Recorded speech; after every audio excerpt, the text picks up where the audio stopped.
Hello students, कैसे हैं आप लोग। आज हम लोग एक इम्पॉर्टेंट डेरिवेशन करने वाले हैं बर्नौली इक्वेशन पे। ठीक, इसमें सबसे पहले क्या करेंगे, हम मान लीजिए कोई फ्लूइड पाइप के थ्रू फ्लो कर रहा है, उसका छोटा सा सेक्शन उठाएंगे। ठीक है, तो मान लीजिए कि एक छोटा सा सेक्शन उठाया कि पाइप का छोटा सा सेक्शन ले लिया कि ये पाइप का छोटा सा सेक्शन है, इसके थ्रू फ्लूइड का फ्लो हो रहा है। तो आपको पता है कि फ्लूइड जो है हमेशा स्ट्रीमलाइन के लॉन्ग फ्लो करता है, तो स्ट्रीमलाइन के लॉन्ग फ्लो करेगा तो ये बोल सकते हैं कि ये आपका स्ट्रीमलाइन होगा। स्ट्रीमलाइन क्या होगा? स्ट्रीमलाइन वो लाइन है जहाँ पर अगर आप किसी भी पॉइंट पे टेंजेंट ड्रॉ करो तो वो उस पॉइंट का वेलोसिटी बताता है। तो कुछ एजम्पशंस है, तो आपको ध्यान में रखना कि क्या एजम्पशंस है। कुछ एजम्पशंस हैं बर्नौली इक्वेशन का। तो पहला इस एजम्पशंस है कि जो फ्लो होगा वो अलोंग स्ट्रीमलाइन होगा। फ्लूइड के केस में दो तरह के फोर्सेस लगते हैं, एक आपका सरफेस फोर्स होगा और एक आपका बॉडी फोर्स होगा। फोर्सेस जो होंगे वो दो तरीके से होंगे, एक आपका बॉडी फोर्स होगा और एक आपका सरफेस फोर्स होगा। ठीक है, बॉडी फोर्सेस में क्या आ जाएगा, जिसमें पूरा बॉडी कवर होता है, तो पूरा बॉडी मतलब वेट होगा, वेट कवर हो जाएगा। तो हम बोल सकते हैं कि वेट क्या है, वेट जो फोर्सेस होगा वो आपका बॉडी फोर्सेस में आ जाएगा। सरफेस मतलब इस सरफेस में मतलब आपका सिर्फ सरफेस पे कांटेक्ट में जो लग रहा है फोर्सेस, जैसे फ्लूइड का मोशन है इस डायरेक्शन में तो एक रेसिस्टिव फोर्स काम करेगा अपोजिट डायरेक्शन में। तो ये कहाँ लग रहा है रेसिस्टिव फोर्स, ये लग रहा है अपोजिट टू द सरफेस, तो ये सरफेस फोर्स हुआ। तो हम बोल सकते हैं कि विस्कस फोर्स जो होगा, विस्कस फोर्स जो होगा वो सरफेस फोर्स है, क्योंकि ये सरफेस के अलॉन्ग लग रहा है। उसी तरीके से आप प्रेशर फोर्स देखो, प्रेशर जब भी लगेगा तो सरफेस से लगेगा, इधर लगेगा या इधर लगेगा या इधर से लगेगा, कहीं से भी लगेगा, बट वो किसी भी सरफेस पे नॉर्मली एक्ट करता है। तो ये भी एक तरह से सरफेस फोर्स है। ठीक है, तो प्रेशर भी आपका सरफेस फोर्स हुआ। ठीक है, तो ये जनरली हम लोग यही तीन फोर्सेस को कंसीडर करते हैं फ्लूइड के एनालिसिस में। उसमें जब हम बर्नौली की बात करते हैं तो बर्नौली में हम विस्कस फोर्स को कंसीडर नहीं कर देते हैं, तो इसलिए हम इसको एजम्पशंस में ही लिख लेते हैं कि फ्लूइड इज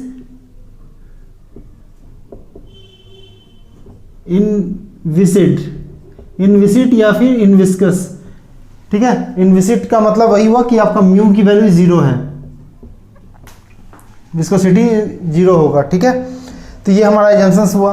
अब मतलब मेनली आपका फोर्सेस जो लग रहे हैं वो प्रेशर फोर्स और वेट लग रहा है, तो आप इसमें वो शो कर दो कि ये आपके फोर्सेस लग रहे हैं। तो यहाँ पे मान लीजिए कि प्रेशर लग रहा है P।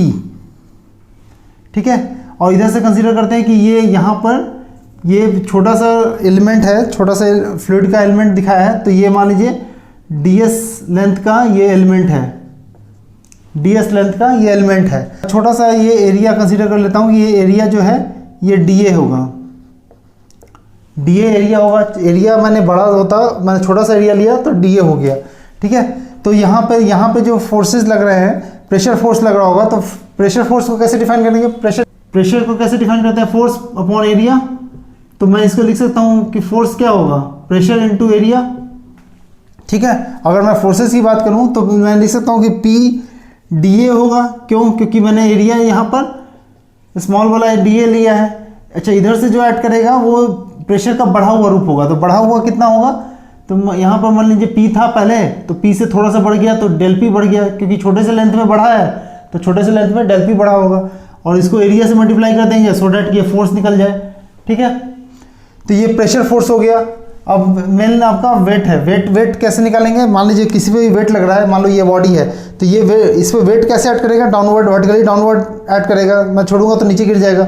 तो मैं अगर वेट की बात करूँ तो वेट कैसे लिख सकते हैं कि weight will be what, m into G. ठीक है, और m कैसे लिख सकते हैं, m को लिखने का तरीका कैसे होगा, अगर मैं डेंसिटी के फॉर्म में बात करता हूँ कि डेंसिटी क्या होता है, मास अपॉन वॉल्यूम। ठीक है, तो यहाँ से अगर मैं मास लिखूँ तो क्या लिख सकता हूँ, रो इंटू वॉल्यूम। ठीक है, यहाँ पर वॉल्यूम को मैं VOL लिख लेता हूँ, सो डैट V से वेलोसिटी भी होगा और VOL से वॉल्यूम होगा, तो थोड़ा सा डिस्टिंग्विश रहेगा।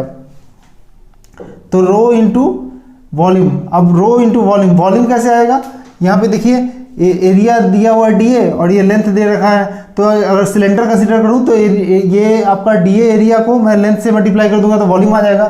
तो मैं बोल सकता हूँ कि rho into D A into D S, ये हो जाएगा मास। ठीक है, छोटे से एलिमेंट का। तो यहाँ पर आप इस वेट को दिखा लो। वेट को कैसे दिखाएंगे, मान लो यहाँ पे मैं कंसीडर करता हूँ कि ये फ्लूइड का एलिमेंट है, यहाँ पर वेट लग रहा है, वेट वर्टिकली डाउनवर्ड लगेगा m इंटू जी। ठीक है, और मैं ये कंसीडर कर रहा हूँ कि ये वर्टिकल के साथ थीटा एंगल बना रहा है। तो यहाँ पे मैं दिखाना चाहूँगा इसको, इस फिगर को थोड़ा सा अलग से दिखाऊंगा कि यहाँ पे ये आपका डी एस लेंथ था और इसका वर्टिकल कंपोनेंट ये जो है वो मैं दिखा रहा हूँ कि ये आपका डी जेड है।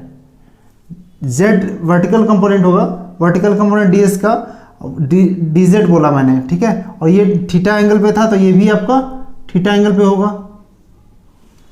ठीक है, तो यहाँ से मैं लिख सकता हूँ कि cos theta will be, cos theta क्या होगा, ये 90 डिग्री एंगल है तो ये आपका cos theta base upon hypotenuse D Z upon D S. ठीक से, डी जेड यहाँ से आ जाएगा क्या, डी एस कॉस थीटा। बताइए सही है। अब हम लोग क्या करेंगे, न्यूटन्स लॉ ऑफ मोशन में आपने पढ़ा होगा कि net forces acting on the body that will be equal to mass into acceleration. अब क्या है, मास को तो आप डिफाइन कर सकते हो, मास को कैसे लिख सकते हैं, रो into del A del s. ठीक है, एक्सेलरेशन को कैसे करेंगे, तो एक्सेलरेशन को देख लेते हैं। अच्छा, एक्सेलरेशन जब बोल रहे हैं तो ये del we upon del t होगा। ठीक है, rate of change of velocity with respect to time. But ये जो होता है, ये फंक्शन जो होगा ये टाइम का भी हो सकता है और स्पेस का भी हो सकता है। तो टी स्टैंड्स फॉर टाइम और एस स्टैंड्स फॉर स्पेस। तो स्पेस का अगर होगा तो हम इसको और कैसे लिख सकते हैं कि del we upon del T upon del T, और इसका स्पेस के रिस्पेक्ट में देख लेते हैं del we upon del S और del S upon del T. ठीक है, मैं इस तरीके से लिख सकता हूँ। ठीक है, यहाँ पर देखिए D S upon D T, space का टाइम के रिस्पेक्ट में ये वेलोसिटी हो जाएगा। तो मैं इसको लिख रहा हूँ del we upon del t and v into del we upon del s. ठीक है, तो ये आपका एक्सेलरेशन हो गया।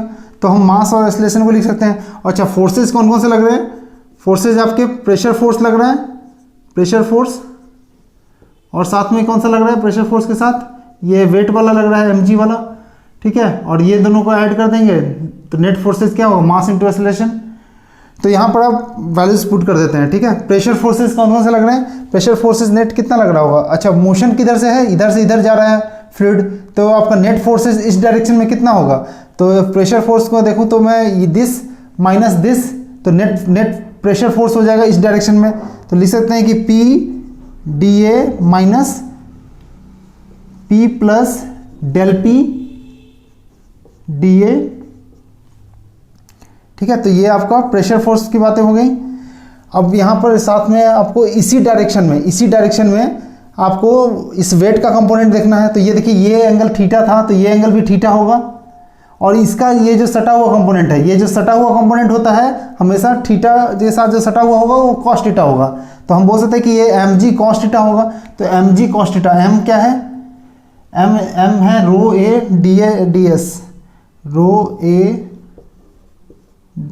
डी एस, ये हो गया mass M G and cos theta, तो ये बराबर हो जाएगा मास इंटू एक्सेलरेशन। मास कितना आएगा, rho D A D S, acceleration की वैल्यू कितनी आई है, del V del T plus del V D S. ठीक है, यहां से आ गया। अच्छा, यहां से हमारे पास एक और एजम्पशंस लेना है क्या, कि जो फ्लो होगा वो स्टेडी फ्लो होगा, स्टेडी फ्लो होगा। ठीक है, स्टेडी फ्लो का मतलब क्या कि प्रॉपर्टीज, फ्लूइड का जो प्रॉपर्टीज है वो टाइम के रिस्पेक्ट में नहीं चेंज होगा। तो टाइम के रिस्पेक्ट में कौन कौन सा प्रॉपर्टीज है, जैसे वेलोसिटी है टाइम के रिस्पेक्ट में है तो ये आपका जीरो हो जाएगा। ठीक है, कि टाइम के रिस्पेक्ट में चेंज नहीं होगा, तो अगर चेंज नहीं होगा तो वेलोसिटी कांस्टेंट है, और कांस्टेंट का differentiation with respect to time क्या हो जाएगा, जीरो। तो ये टर्म को हम एलिमिनेट कर सकते हैं थर्ड एजम्पशन के थ्रू। ठीक है, तो यहाँ पर देखिए ये टर्म और ये पी डेल ए, ये टर्म दोनों कॉमन है तो ये दोनों कैंसिल आउट हो जाएगा। तो अपने पास क्या बचेगा, माइनस टर्म के साथ डी पी डी ए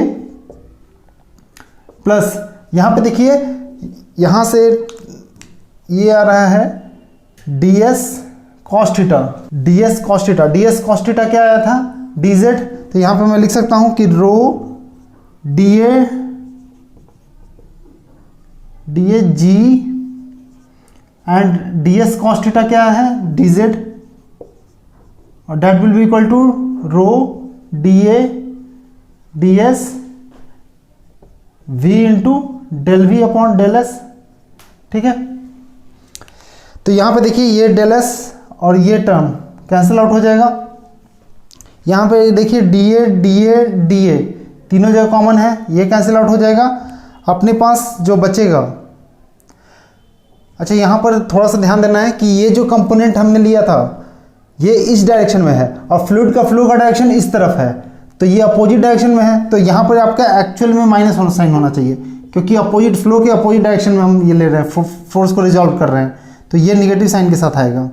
तो से हर जगह डिवाइड कर देते हैं, कोई फर्क नहीं पड़ता, LHS में डिवाइड कर दिया, RHS में भी डिवाइड कर दिया, रो से मैंने डिवाइड कर दिया सब जगह।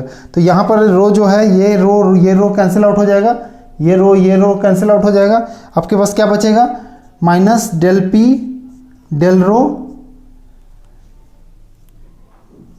माइनस जी डी जेड, और इधर क्या बचेगा वी डेल वी। ठीक है, इतना बचा है।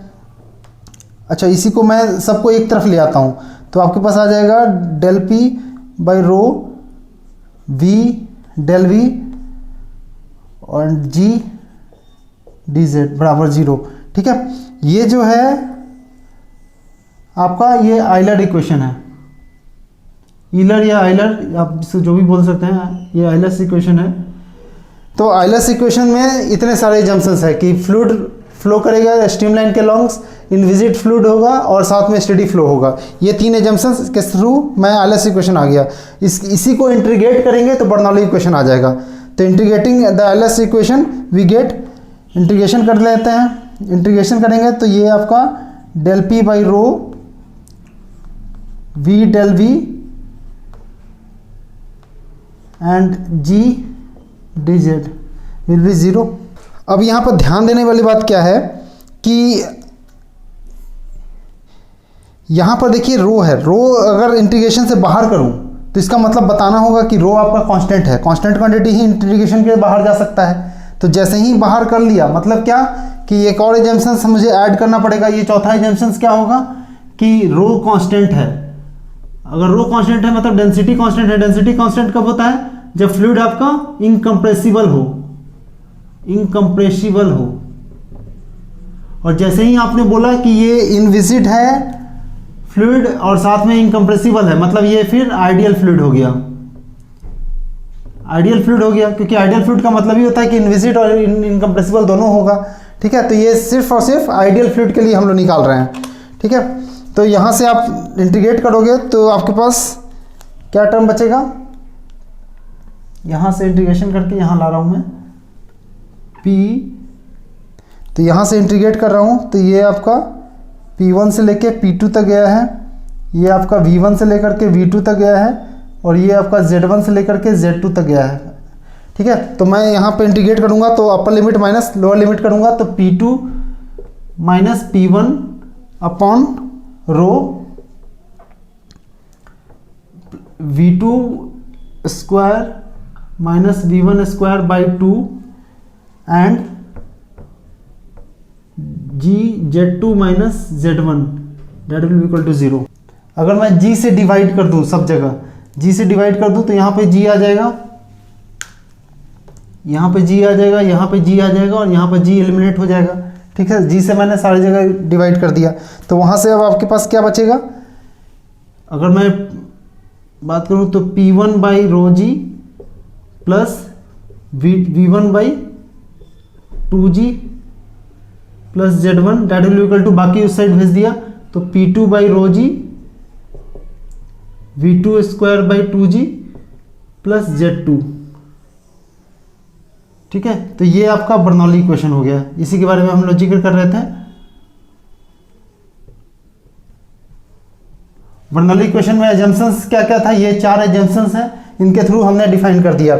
और यहाँ पर ये देखिए, ये जो है टर्म, ये पहला टर्म जो है P अपॉन रो जी, ये देखिए ये आपका मीटर में यूनिट है, ये सारे का मीटर में यूनिट है, तो इसको हम बोल सकते हैं कि एनर्जी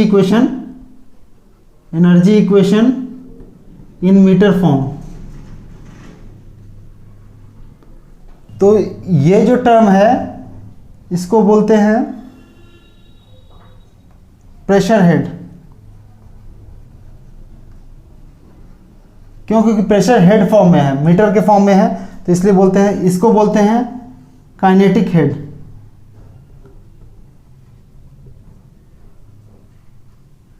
और ये जो है पोटेंशियल हेड।